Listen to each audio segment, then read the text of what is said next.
Good evening, नमस्कार, जोहार। जितने भी लोग लाइव हैं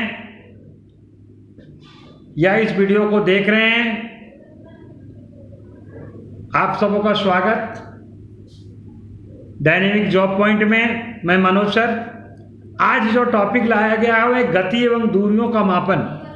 अभी देख रहे हैं कि जैसा चल रहा है, अभी मैं ऑब्जेक्टिव प्रश्न के बहाने सब्जेक्टिव पर भी चर्चा कर ले रहा हूं ताकि जल्दी से अधिक प्रश्नों को निकाला जा सके और आपकी बेहतर से बेहतर तैयारी हो सके। जो भी लोग पारा टीचर आकलन की तैयारी कर रहे हैं, जेटेट की तैयारी कर रहे हैं, सीटेट की तैयारी कर रहे हैं, ऐसे प्रश्न को टॉपिक वाइज उसके लेवल के अनुसार लाने का कोशिश किया जा रहा है ताकि बेहतर से बेहतर तैयारी हो सके आपकी। तो आज का जो टॉपिक है गति एवं दूरियों का मापन। आपने पढ़ा होगा भौतिकी में, फिजिक्स में, गति एवं दूरियों का मापन, measurement of the motion and distance. ठीक है, तो इसमें एक एक क्वेश्चन को देखते चलते हैं और उस पर हम लोग क्लियर करते चलते हैं। देखिए, किसी भी भौतिक राशि को मापने के लिए अंतर्राष्ट्रीय रूप से स्वीकृत मानों की इकाई को मात्रक कहा जाता है। आपने पढ़ा होगा राशियां दो प्रकार की होती है, एक अदिश राशि, सदिश राशि। अदिश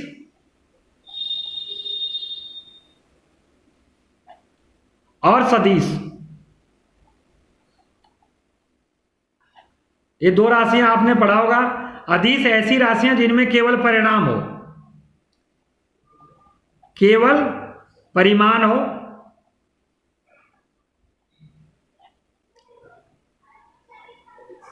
और दिशा नहीं हो।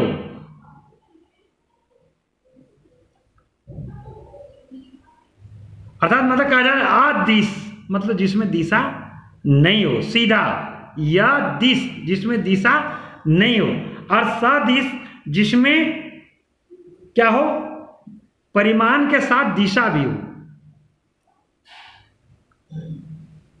परिमाण के साथ दिशा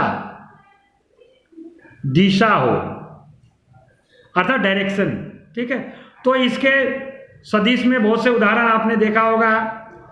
चाल, द्रव्यमान, ये सब कार्य, समय, ये सब आते हैं। इसमें वेग, विस्थापन, त्वरण, ये सब सदिश राशियों के अंतर्गत आती है। तो उसी राशियों में आप गति को भी पढ़े होंगे, गति के भी प्रकार पढ़े होंगे। रैखिक गति क्या होता है, वृत्तीय गति क्या होता है, घूर्णी गति क्या होता है, आवर्त गति क्या होता है। तो मकान के छत से सीधे नीचे गिराए गए पत्थर की गति होती है। पहला कह रहा है वक्र गति। तो वक्र गति में क्या होता है, वक्र गति, सरल रेखीय गति, घूर्णी गति, आवर्त गति। देखिए, गति को अगर इस प्रकार से थोड़ा सा हम देख लेते हैं, गति मतलब क्या होता है, कोई वस्तु समय के साथ अपनी स्थिति को परिवर्तित करता हो तो वो गति कहलाता है। तो गति को देखिए, रैखिक गति क्या होता है, जब कोई वस्तु किसी रेखा पर चलती हो, रैखिक गति। वृत्तीय गति, जब वृत्ताकार पथ पे हो तो वृत्तीय गति, ये गति हो जाए। घूर्णी गति, जो किसी अक्ष के परितः हो, घूरती हो, जैसे लट्टू का नचना, लट्टू, कुम्हार का चाक, एक केंद्र में वो घूमता है, यह घूर्णी गति हो गया। और सरल रेखीय मतलब जो सीधी रेखा में हो, और वक्र रेखीय जो टेढ़ी मेढ़ी हो। ठीक है, वक्र मतलब टेढ़ा। तो मकान के छत से सीधे नीचे गिराए गए पत्थर की गति कैसे होगी, मकान के छत से अगर कोई पत्थर दिया जाए तो उसकी गति क्या होगी भाई, सरल रेखीय होगी। ऐसा थोड़ी होता है कि कोई पत्थर को गिराया जाए तो ऐसे गिरेगा या तो ऐसे गिरेगा। ठीक है, तो यह सरल रेखीय गति होगी। अब दूसरा, सीधी पटरी पर चलती रेलगाड़ी की गति है। सीधी पटरी पर चलती रेलगाड़ी की गति है। रेलगाड़ी को आप लोगों ने देखा हो, सवारी भी किया होगा। तो रेलगाड़ी की गति कैसे होगी, वक्र है, आवर्त, सरल रेखीय। तो यह भी जो है वो सरल रेखीय होगी। रेलगाड़ी सीधी चलती है, पटरी है, इसमें सीधी, इसकी गति जो होती है वो सीधी होती है। ठीक है, या तो सरल रेखीय गति होगी। यह कौन सी गति होगी, सरल रेखीय। ठीक है, चलिए अगला प्रश्न। 1 सेंटीमीटर कितने मिलीमीटर के बराबर होता है? 1 सेंटीमीटर कितने मिलीमीटर के बराबर होता है? कभी कभी हम छोटे चीजों को नहीं देखते हैं, इग्नोर कर देते हैं, वो हमें फंसा देता है। देखिए, लंबाई को मापने के लिए जो प्रयोग में जो मात्रक SI मान जो होता है, उसको अगर देखेंगे तो उसमें कैसे हम देखेंगे? 1 क्यूबिट 45 सेंटीमीटर के लगभग होता है। एक कदम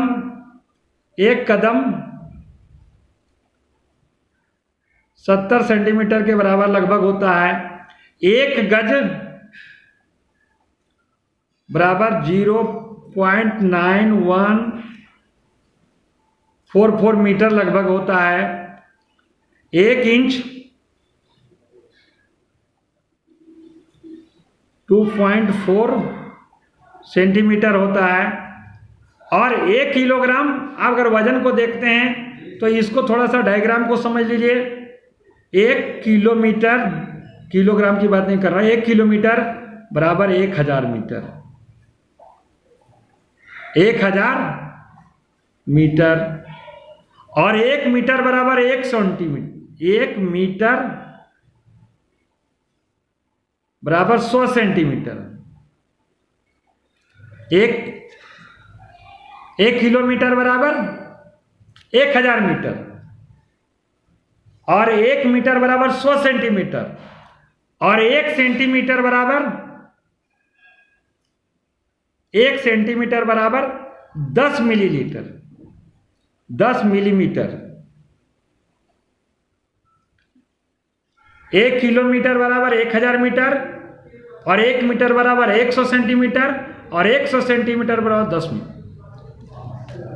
मिलीमीटर। ठीक है, तो कह रहा है 1 सेंटीमीटर में कितने मिलीमीटर के बराबर होता है? अब क्लियर कर लीजिए, 1 सेंटीमीटर में कितने मिलीमीटर होंगे? 10 मिलीमीटर। कितना हो जाएगा? 10। कन्फर्म? चलिए, ये कंसेप्ट, ये थोड़ा जानना पड़ेगा, समझना पड़ेगा कंसेप्ट को। कभी कभी हम छोटी चीजों को छोड़ देते हैं, यही हमारा कंफ्यूजन का कारण हो जाता है। कभी कभी हम फंस जाते हैं हम लोग। चलिए, 1 कदम कितने सेंटीमीटर के बराबर होता है? अभी मैंने जिक्र किया था, 1 कदम कितने सेंटीमीटर के बराबर होता है? तो 1 कदम लगभग 70 सेंटीमीटर के लगभग बराबर होता है। अभी मैंने जिक्र किया था, 1 कदम कितना होगा? 1 कदम 70 सेंटीमीटर के बराबर होता है। 1 क्यूबिट में कितने सेंटीमीटर होते हैं? तो 1 क्यूबिट में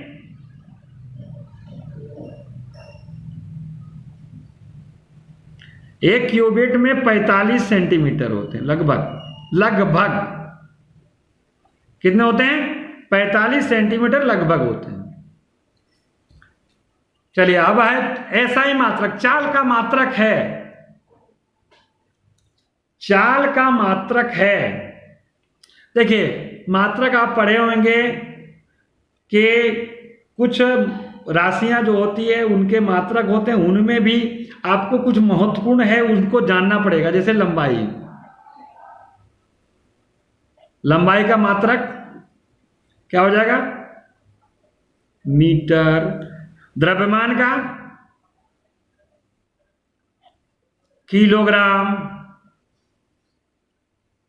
किलोग्राम। समय का सेकेंड। विद्युत धारा का एम्पियर। विद्युत धारा को एम्पियर, ये इसके मात्रक हो। ऊष्मा का कैलोरी। उसी तरह त्वरण का, बल का न्यूटन, इसी तरह से होता है। तो चाल का जो मात्रक होता है क्या होता है? ये महत्वपूर्ण। चाल का मीटर सेकेंड होता है। चाल का मीटर सेकेंड होता है। आयतन का घन मीटर होता है। आवृत्ति का हर्ट्ज होता है। आवृत्ति हर्ट्ज। देखिए, जान आप लोग सब रहे हैं, लेकिन उसका थोड़ा रिवाइज किया जा रहा है, रिवीजन हो जा रहा है चाल का। तो चाल का SI मात्रक जो है मीटर सेकेंड है। ठीक है। अब अगले प्रश्न की ओर आगे बढ़ते हैं। तो अगला प्रश्न जो है, त्वरण का एसआई मात्रक क्या है? त्वरण का metre second square, newton, radium. तो त्वरण का जो है वो मीटर सेकेंड है इसका एसआई मात्रक, ठीक है। एम्पियर किस राशि का मात्रक है? अभी मैंने बताया था एम्पियर किस राशि का मात्रक है, तो वह क्या है भाई? विद्युत धारा होगा। एम्पियर किसका है? विद्युत धारा का मात्रक। हुआ त्वरण का, शक्ति का, कार्य का नहीं है, ठीक है। त्वरण का मात्रक जो है क्या है? सेकेंड स्क्वायर नहीं, पहले को मीटर सेकेंड स्क्वायर होगा और इसमें भी मीटर सेकेंड ही होगा, ये होना चाहिए इसका जवाब, मीटर सेकेंड स्क्वायर।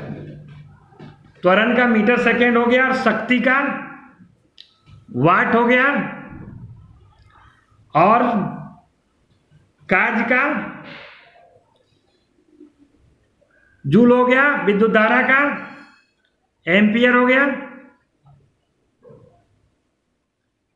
ये सही मात्रक हो गया, ठीक है।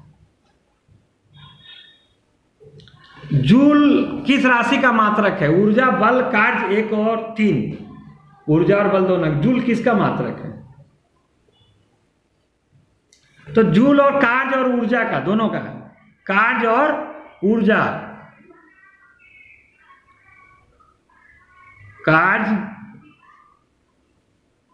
और ऊर्जा दोनों का मात्रक होता है जूल, ठीक है। तो इसका सही जवाब होगा एक और तीन, एक और तीन। चलिए आगे बढ़ते हैं।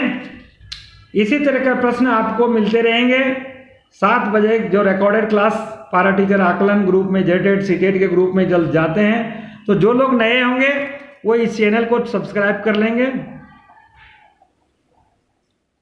डायनेमिक जॉब पॉइंट, ताकि इसी तरह से कक्षा आपको मिलते रहे। अगला प्रश्न जो है, ऐसी राशियां जिनमें केवल परिमाण होता है, दिशा नहीं होती है, वो क्या? पहले मैंने जिक्र कर दिया था, सदिश, अदिश। अदिश जिसमें दिशा नहीं हो, केवल परिमाण हो, अदिश।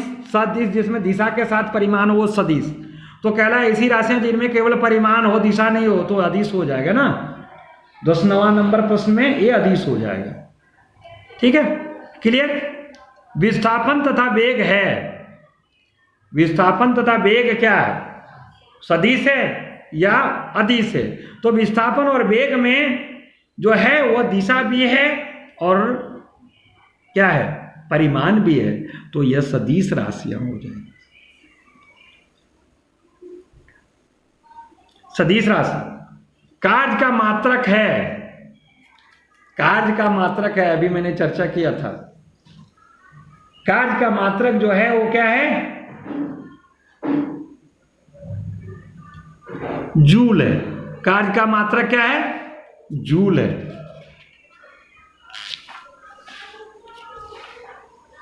बल का मात्रक है फैराड, जूल, न्यूटन, वाट। तो न्यूटन है बल का, अभी मैंने जिक्र। शक्ति का मात्रक है, शक्ति,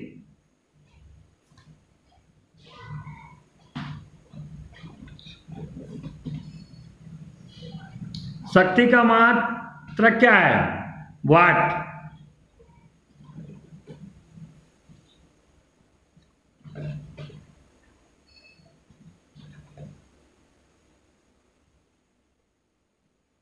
शक्ति का मात्रक क्या है? वाट है। अगर आप देखिएगा तो हर्ट्ज किसका मात्रक है भाई? अभी आपने देखा, मैंने बताया था कि हर्ट्ज किसका मात्रक है, वोल्ट किसका मात्रक है, ये सब हर्ट्ज आवृत्ति का है, आवृत्ति का है। वोल्ट जो है वो भी आपने देखा कि किसका मात्रक है। और इस तरह से एक चीज आपको देखना पड़ेगा, वोल्ट किसका मात्रक है, न्यूटन किसका मात्रक है, वोल्ट, ये सब चीज आपको थोड़ा सा समझना पड़ेगा। अब प्रकाश वर्ष होता है क्या? प्रकाश वर्ष क्या होता है? वह वर्ष जिसमें सूर्य का प्रकाश अधिकतम रहा हो, वह वर्ष जिसमें भार हल्का रहा हो। प्रकाश द्वारा एक वर्ष में चली गई दूरी सूर्य तथा पृथ्वी के बीच की औसत दूरी को प्रकाश वर्ष कहते हैं। देखिए, प्रकाश वर्ष के बारे में प्रकाश वर्ष के बारे में क्लियर किया गया है।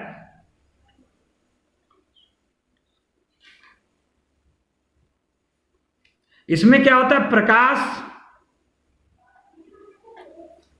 एक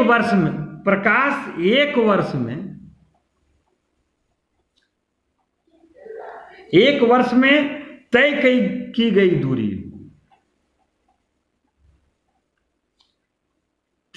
गई दूरी,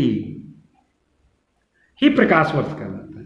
ठीक है, एक प्रकाश वर्ष का जो मान है, एक प्रकाश वर्ष का मान 9.46 मल्टीप्लाई 10⁻15। ठीक है, एक प्रकाश वर्ष मीटर के बराबर होता है, मीटर के बराबर। ठीक है, और इसे पारासेक का भी प्रयोग किया जाता है। एक पारासेक का मान 3.10⁻16 होता है। और यह प्रकाश वर्ष क्या होता है? प्रकाश द्वारा एक वर्ष में तय की गई दूरी प्रकाश वर्ष कहलाती है। तो इसका होगा प्रकाश द्वारा एक वर्ष में चली गई दूरी। ठीक है, हम तो चाहे हम लोग ABCD पहला दूसरा करके मार के निकल जाते हैं, लेकिन इससे क्या होगा? जब तक कंसेप्ट उसका क्लियर नहीं होगा, इसलिए थोड़ा सा मुझे डिस्क्राइब करना पड़ता है। पारसेक का मात्रक है, अभी मैंने चर्चा किया था, वो प्रकाश वर्ष का। पारसेक जो है वो प्रकाश वर्ष का मात्रक होता है, और पारसेक का मान जो है 3 × 10⁻16 मीटर होता है। या इसको अथवा में लिख सकते हैं तो 3.262 प्रकाश वर्ष।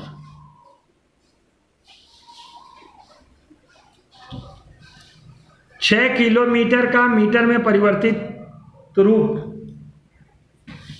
6 किलोमीटर को मीटर में परिवर्तित करिए। कैसे करेंगे? मीटर में तो 6000। अभी इसके पहले मैंने डिस्कस कर दिया। उड़ती हुई पतंग किस प्रकार की गति करती है? उड़ती हुई पतंग किस प्रकार की गति करती है? सरल रेखीय, वक्र रेखीय, घूर्णी, वृत्तीय। तो आप जानते हैं उड़ती हुई पतंग उड़ती कैसे? ये ऐसा नहीं कि पतंग सीधे रेखा में चलती, वो टेढ़ी मेढ़ी घूमते घामते जाती है। तो वक्र रेखीय हो गए, कभी इधर कभी उधर, कभी इधर, वक्र, टेढ़ा मेढ़ा। अब अगला प्रश्न, कुम्हार के चाक की गति किस प्रकार की गति का उदाहरण है? अभी मैंने बताया था कुम्हार का चाक क्या होता है? एक कील के भांति होता है और उस पर चलता है, बहुत स्पीड चलता है। कहा गया एक श्लोक लिखा गया था, किसी ने बोला था, पर्वताग्रे रथो चलती सारथी भूमश्च चलती वायु वेगेन पदमेकम न गच्छति। पर्वत के ऊपर रथ चल रहा है और वह रथ हवा के वेग में चल रहा है, लेकिन वह एक पग आगे नहीं बढ़ रहा है। कुम्हार का चाक जो है वह इतनी स्पीड गति से चलता है, लेकिन एक पग आगे बढ़ता है? नहीं चलता। तो यह कैसा गति हो जाएगा? सररेखीय तो नहीं होगा, वक्र रेखीय होगा क्या? घूर्णी गति हो गया, वृत्तीय गति। कुम्हार का चाक कौन सी गति के अंतर्गत आ गया? बताइए। घूर्णी गति के अंतर्गत आ जाएगा।